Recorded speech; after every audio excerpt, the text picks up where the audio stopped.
Hey guys, welcome back to another Road to Master Spectate gameplay. Sorry this isn't a live gameplay, guys. I will do more of those in the future, but I'm just kind of try-harding a little bit here, and it's paying off. I'm almost in D2, guys. I'm almost in D2. Got maybe 2 weeks left of the season, maybe even less than that, so I am trying to just my games out here, and apologies that it's not giving you the best kind of content, but it's okay. It's all okay. If you watched my previous video about Hecarim, how to carry an Inter and stuff, I talked about how it wasn't this one. I think it was the Jarvan game I did before, where at the biggest comeback, it wasn't clean by me. It wasn't clean, but this video is how you have a clean game on the jungle, and you can. I'm doing this on Jarvan. Jarvan's not a cheesy jungler by any means. You can do this on basically any champion that you want to play in the jungle, and yeah, I'm going to show you how you can.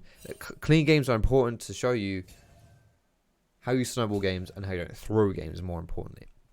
So first things first, guys, just my runes here. Predator Jarvan, I've done a video on him before, but Predator is your keystone, and sudden impact, which works off of your EQ, gives you more penetration there. Eyeball collection for more damage, then relentless or ultimate hunter, up to you. And in the secondary tree, you want to go for precision with triumph and coup de grace. Okay, you can pause the video and go back and do that rune page if you want to copy it. I like this page. Personally, I think it's really good, and it's what I run every single game on Jarvan. Now, if you want to set yourself up for success when you're playing jungle, you need to have a good jungle path. When I'm playing on the blue side, I like to do this path essentially every single game. You start at the red buff, you get a good leash. Jarvan's early clears aren't that great, but I get a good leash here. Then I go to the crab, secure that one. That's free for me, deny it from the enemy jungler as well. And then bam, I'm going for the grump here. This will get me level 3, and it's all good stuff. Now, what's important to see here as well is you want to keep tabs on the lanes of your teammates. And I don't know if you can see this here, but Echo has pinged that Cassiopeia has no flash here. And immediately I do my on my way ping, and here I come. And I'm pinging warning for the bot side of the map, because we saw, when I was talking before, we saw Graves Sharp in this area. Excuse me. He wanted to get that crab. And when we saw him, he only had his red buff, which means that he's most likely going to be working his way down to the bot side of the map here to pick up his bot side jungle, which, surprise, surprise, is essentially what he's doing here.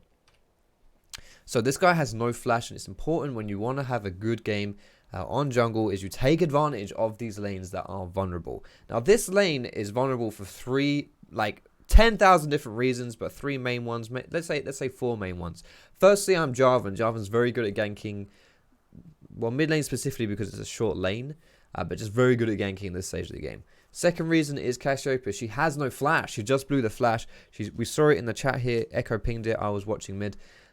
So she's vulnerable there. Third reason is she's Cassiopeia with no gap closer. So hey, she's got no flash. She's just a sit and duck essentially. And the fourth reason is, and this is one of the more important reasons honestly, is look at these minions. Look at the minion wave here. So there's loads of red minions and not so many blue minions. This means that the red minions are going to be pushed. They're stronger. They're going to be pushing further, pushing faster into the blue minion wave here. Which means if you give it, 5, 10, 15 seconds, right now, whereas this is in the middle of the lane, it's going to move all the way down here. And what Cassiopeia wants to do right here, honestly, is just clear these minions out and then just run away and get to safety. She's extremely vulnerable right now, and I recognize that, so I'm going to bomb it into this mid lane here, as you're seeing. And essentially, I mean, there's nothing to say here. You're just going to wait until she walks up, like she does here, because she wants to start CSing with caster minions. She has no flash. This is the easiest kill you'll ever get as a jungler. But it's easy, but it requires you to have a bit of awareness to see what's happening in the lanes, to see what's happening with your teammates. Because this one, if I don't realize she doesn't have flash, or I'm not paying attention to the positions of the minion waves, I wouldn't necessarily see that she's easy for us to kill. So that's good start for us. Easy peasy, lemon squeezy. Securing the second cab as well is actually pretty nice to deny the enemy jungler a little bit here. And one thing that I've learned, guys, as I've been, I won like 19 out of 20 of my jungle games. Right? Seriously, I could not lose on jungle. And this is the biggest thing I learned is you have to farm. You have to farm. If you deny your farm to play around your teammates too much, you will individually fall behind, and then you're relying on your teammates to reward you. And honestly, you get stung more often than not if you do that. So just keep farming, keep that farm up, and you can see here I'm actually going for a Tiamat. I want 1200 gold for my Tiamat, so I'm going to kill the chickens here as well, get these down, and then I'll recall. I've got enough gold for my Tiamat and a control ward here, so that's what I'm going to go and purchase. And now I mentioned, you know, farming is really important, which is why I go for this TMAT. It helps me farm a lot more. These AoE camps on Jarvan are hard to take. I mean, you saw me just there. I had blue buff and I still lost all my health doing Krugs and chickens. But when you have the TMAT, it's easy peasy lemon squeezy. Now we have established this kind of dominance and superiority inside this mid lane, so I don't mind playing around this mid or playing around this bot or whatever. I am strong in this scenario here. Now, Graves has gone in on me here and he's actually missed his Q, so I feel like, yeah, we've got this, you know, we can do this. Tristano's in a position to help me out here. We get Graves' flash. Easy peasy lemon squeezy. Good stuff. The downside of me being here is that at the top side of the map there was my farm, so honestly you can make an argument for how I shouldn't have been here. But, you know, I see Graves in the area, and if I can deny Graves his opportunity to make plays, honestly, it's a pretty big deal. And now, this is risky for Graves here. He shouldn't be doing this. He has no mid-priority. He's got no flash. He's just going to die. Like, there's just nothing to it here. Now, this Cassiopeia as well. She's out of mana here. What's she going to do? She can't do anything here. Still got no flash. She's going to die as well. And there you go. So I have my strong laner in this Echo. Get that Graves slash bot side and just keep playing. And now I'm going for a bit of counter jungling as well. Keep denying these things from the enemy jungle. It's just easy peasy lemon squeezy. You learn where to pick your fights. And in this game, you know, I can definitely pick fights around this mid lane, and that's exactly what I've been able to do to get these advantages. And it's just beautiful stuff here.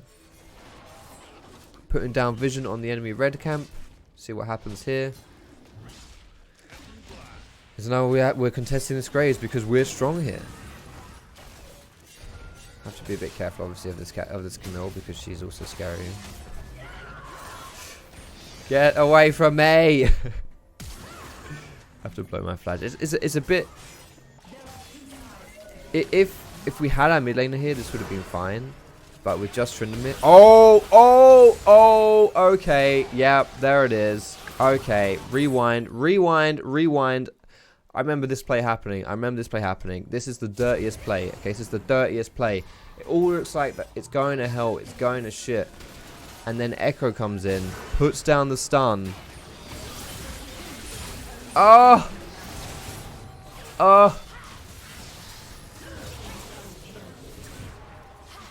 Just beautiful, honestly. And you know, a lot of that comes off the fact that I was on like half health, 20% mana. Easily could have just ran away from that one set. No, screw it, I'm not coming into this play. But you still, I saw, maybe I can do something here. Always just hanging around these fights, just in case something's going down. And Echo with a good awareness there to join the fight. And oh my goodness, it's just beautiful stuff. It's just beautiful, beautiful stuff. And this is it, guys. We played around the mid lane. The mid laner is strong. And he's 303, I'm 303, mid-jungle synergy. If you have that strong mid, this is what happens, you know? It's just, it's beautiful. And we're 4k gold in the lead right here. It's honestly amazing. It's just amazing. And look, the enemy top laner had solo killed my top. My bot lane is basically equal at this point. This game with 4,000 gold lead is, well, three and a bit. It was just because of our mid-jungle synergy. Insane. Clean. This is a good cup of tea, guys. Okay, guys, what did I say before? Farming. Don't forget your farm. So here we go. Let's go back to the jungle here with my Tiamat. Bam. Got my tier 1 boots and my Predator. Got my Warrior Enchant coming through as well. Bam. Clear. Hello, Grace. What you doing there, dickhead? I see you working around here. You want this Scuttle Crab. Don't give him an inch. I'm 2 levels ahead of this Graves, and I'm certainly not going to start letting him get back into this game by feeding him Scuttle Crabs. It ain't happening. So I wait until my mid lane is in a good position to come and support me on this one, and bam, I'm going to take the Scuttle down as well. So good pressure, boys. Good pressure. Now, the next thing to do here, guys, is we want to make aggressive plays towards the old towers. And look, there's the Predator. Gets the 2-man knock-up. Demacia's into the flash. The reason why I used my Demacia so early there is because we actually saw that Ez used his E aggressively in that lane. That's when I started popping my Predator. And bam! We're going to go for the dragon here. Graves show top side. We've got that advantage in the mid and in the bot side right now. That's going to be the dragon. Good stuff. And I really want to start taking down these towers now, guys, because towers are how you kind of end the lane phase and really start hard snowballing, or at the very least, they're just a nice objective to take. So here we go. Now it's important right here. You do not want to, one thing you do not want to do right here is attack this ward. Don't attack this ward. This ward can't see anything. You can see that with the icon above its head. It can't see anything. Okay, can't see anything. But if you attack it, there's a question mark ping. If you attack it, then it gets revealed that it's being attacked. So I was actually invisible there until he started attacking the ward. Look, I'm playing aggressive here because I know, look, there's graves on the top side. Ping that bad boy out. If there's anything I can take from this guy, I'm going to take it. So and look at this. Look, we see. I mentioned towers. This tower's really low here. Graves on the top side. This is 100% going to be a dive. I called to my mid lane and I'm like, yo, Echo, can we dive bot side? And here we go. It comes to play. Easy peasy. Ez is going in aggressive. He's going to die right here. Camille with the TP, but she ain't going to be long for this world either. Trinity is actually returning this TP. And here comes Echo. 5 people on the bot side right now. 5 people. And we are going to go for this tower. Oh my lord. Dude, you have no ultimate. You're actually insane. You're actually insane, bro. So there you go. I mean, it's all just play for the towers, guys. Once you've got that lead in the lanes, if you see that you have opportunities to take towers, go for those towers. Setting up these tower dives. It's important as well that you know that, okay, Graves, where the enemy jungler is, Graves is top side, so he's not going to be here. We have this pressure, the priority in the mid, so Echo can roam down, which he did. And even though there were teleport counters, so to speak, you know, Camille TP'd in, we had that Trinamir coming in too. But honestly, even if Camille TP's in here, it doesn't really make much of a difference because, you know, she's not going to be able to stop us. I'm getting a little bit cheeky here. Where did she even go here? She actually recalled in the bush. Oh! Oh, shit. I remember this play. I remember that one. I was like, damn, where did she go? I was just a bit too late. A tad too late. Alright, let's go for the Rift Herald here. Never mind. This is a pure mistake. Pure mistake, fellas. Pure mistake. I said you want to play for towers, you want to snowball leads and all that stuff. I mean, that's poor. That's poor. But look, I'm optimizing my farm, doing crab into chickens. When honestly, like, I should be with my team right here. Ignore the crab, ignore the chickens, go for that herald. I would also argue, you know, okay, wait for me to be there before you start it, guys. Wait for me to be around for the setup. You know, if I were the Tryndamere in this game, I would also say to myself, yeah, that's my bad. I should wait for the jungler. But either way, fact of the matter is, I'm the jungler in this game. This guy started herald, and I'm not around. Now, a little thing here that you guys, it's hard to notice because it's more like something I'm not doing than something I am doing. But look at my whole top side of my jungle here. My Grump, my Blue, and my Wolves are all up here, but I'm not even sniffing around my jungle. I don't care about my jungle here. What's important is that I'm playing forward and I'm putting the pressure on the enemy team. Just push that. I'm playing up basically, and this is important here. This is important because I want to be around my team. Oh, I almost dodged that. Am I gonna die here? Have to flash away from the turret shot. It's important that I'm prioritizing. Okay, we're making plays here, and again, this is how you snowball your games. We're making plays here. My team's playing up. I have my bot lane is pushed all the way up here. My mid lane is pushing all the way up here. I need to be playing in the top side of the enemy jungle. Look at all these pink wards. This is a solo queue team from heaven here. I don't know which one of these is mine, but one of these is mine. I just sit around this top side because we're so strong. We're so strong in this game. If I'm there, we're gonna succeed basically. Now, regarding the rest of my item build, guys, I essentially just go for that Tiamat Rush, Warrior Enchant, got my tier 2 boots upgraded here. I've decided for Ninja Tabby because there's the Camille, Graves, and Ez. There's some argument for the Merc Treads with Cassiopeia, with Camille stun, with the Pike stun. You could go for Mercs if you really wanted to, but I've decided to go for the Ninja Tabby this game. Gonna get that Black Cleaver as well. I like to do this in most of my games, but if I fall behind, I will skip the Cleaver because it is, you know, at this point it's quite expensive to have Tiamat, Cleaver, and Warrior Enchant all damage. And if you're not actually individually strong, then that does pose problems for you, being a very expensive build. Farming a bit in my jungle here, getting that level 11. The rest of my team is resetting off the map, which gives me opportunity to go for a little bit more of my jungle farm. But most importantly, look at this. Again, my bot side's up, but I'm like, screw that noise. Let's move and see how aggressive we can go. Wow, that ignite actually killed him. And just moving into the enemy jungle, just seeing what we can do. Putting this pink ward down here. Again, now we're moving towards the bot side of the map, and I'm controlling the bot side with the vision. Popping the predator. Bam, that's one. Bam, that's two. Screaming Demacia, dunking on these fools. And there it is. Just keep the key, you know, playing with your team, just going for the objectives, playing up. Don't let up in any way, shape, or form. I'm 4-0-7 at this point, guys. We've hard snowballed the early game, and we're keeping it up. We're keeping it up. This game's over at this point. That's basically all there is to it, guys. Like, I do want to emphasize, to win a game in 16 minutes, you need to have more than just, like, you know, more than yourself playing well. But this is, you would be, okay, I will say you'll be surprised how easy it is to lose games like this, just from the individual standpoint. If I'm not popping off this game, then Echo doesn't pop off, and then the rest of the lanes are honestly pretty even, right?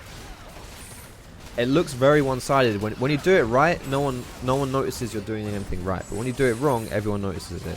You know, and I've lost promo games, guys. I've lost promo games into D2 just yesterday.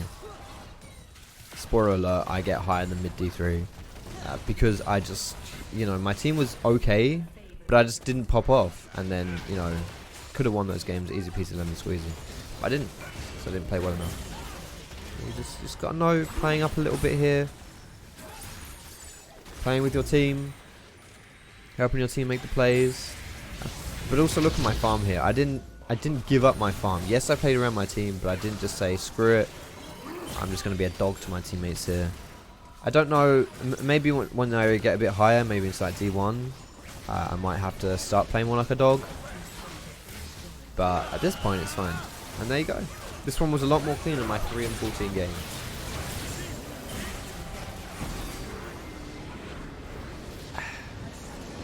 Good stuff. So there it is, guys. That's how you have the cleanest game. And how you play. Look at that mid-jungle synergy. 407 to 704. That is pure synergy. That is pure synergy. Anyway, I hope this helped you a little bit, guys. Thumbs up if you liked it. Subscribe to me for more. Goodbye from me. Goodbye from Shadwell. And I will see you in my next